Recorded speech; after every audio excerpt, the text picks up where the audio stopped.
Yeah. Blinken once said, well, if you're not at the table, then you are on the menu, which means if you're not with the US, we are going to bomb you. So this trip is basically recruiting people for that metaphorical table.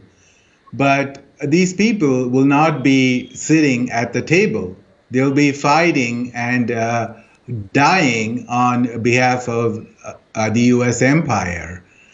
And it's really sad because if you look at, say, the Philippines, their GDP per capita is less than $4,000.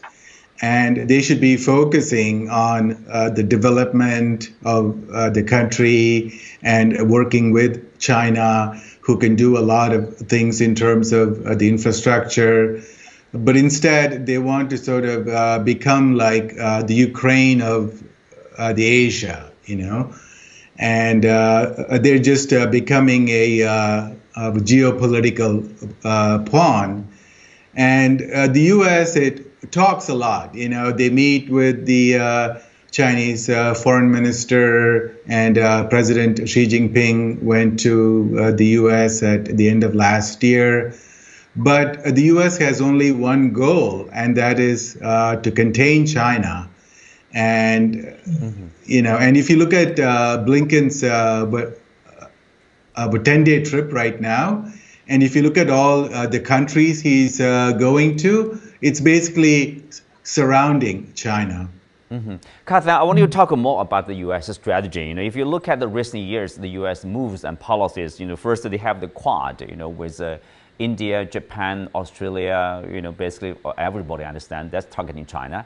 And then you have AUKUS, bringing nuclear weapons, nuclear submarines to this region, with the UK, with Australia again. And then now they are strengthening, upgrading military ties with Japan, previously with South Korea, Japan, and with the Philippines, Australia, etc.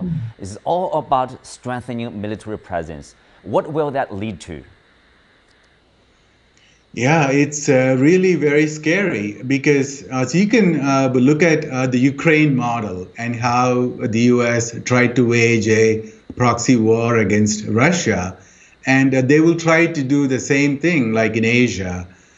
And the deal with Japan, the so-called joint forces, it seems to me like it's basically about the US taking over the Japanese forces, and the U.S. is going to be the boss of the Japanese military.